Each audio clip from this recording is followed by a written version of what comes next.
Attends, et moi ça me trouve le cul. Il y a les mecs qui se barrent là-bas, qui dépensent le pognon, qui font 6000 bornes pour aller s'asseoir en plein cagnard sur de la merde séchée pour regarder les autres bourrachos faire les corps avec leurs copains. Ça, comme dirait Cazenave, attends, ça. En plus, d'ailleurs, mon copain, il a pas eu de cul. Il y a une autochtone qui était tombée amoureuse de lui. Une petite grosse. Recouvert de boue séchée. Avec une dent sur deux. Si, parce que là-bas, la tradition, c'est qu'ils leur pètent les incisives aux gonzesses. Je dis, voilà, t'as le choix, hein, celle du haut ou celle du bas.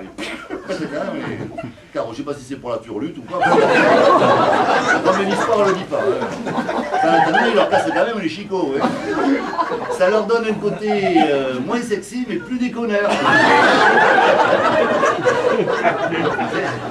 L'autre, elle s'était rasé le pembe au milieu, comme ça. Donc je te rappelle qu'elle avait plus que la moitié des tabourets dans la salle à manger. Elle avait les miches et puis les décarrés sur la langue. De chaque côté, tout écrabouillé, plein de poussière. Un canon pauvre. Un top modèle. Miss Maasai. Donc tu vis avec les Mongols, comme eux. C'est-à-dire que tous les jours, tu manges assis par terre, du mouton bouilli, avec des herbes et des oignons dans le cul. Du mouton, mais du mouton. Rappelle que toi, après 10 heures de cheval, c'est bon, service. Donc le matin, tu bois du lait de jument fermenté, un plein bidon en ferraille, tu vois, tout tiédasse, c'est obligé, ah bon d'accord. Super nourrissant. Et alors c'est marrant parce que ce truc, dès que tu l'as bu, tu sais que tu as fait une connerie. Parce que je te rappelle quand même que toute la journée tu es sur le canasson, donc ça barate un peu, tu vois.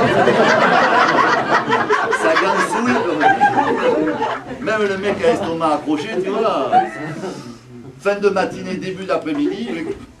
Allez, prof, tu dégueules, mets-toi les petits amis. Ça va finir comme le caniche à la mer Cazenave. Hein. Et l'autre con qui va pas me raconter au bobo le coup du caniche à la mer Cazenave. Ça, c'était pas une bonne idée.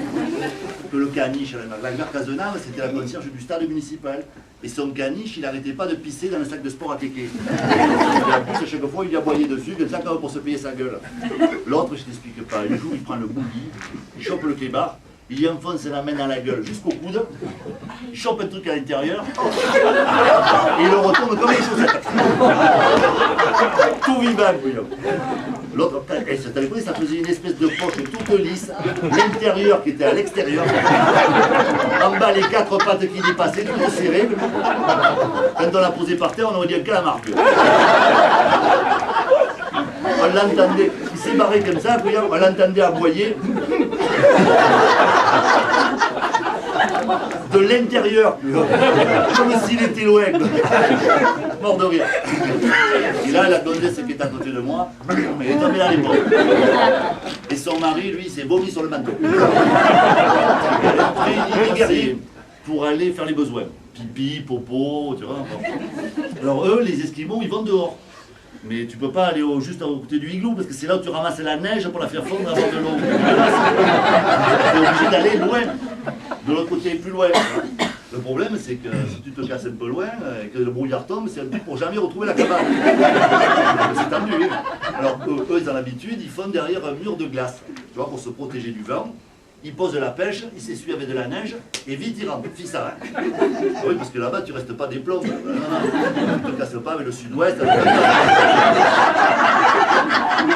Il se manie le cul. Non, alors il nous a dit, vous n'allez pas vous en sortir, c'est pas une bonne idée, le mieux c'est que vous fassiez dans le igloo. Non mais dans des poches en plastique, dans le igloo.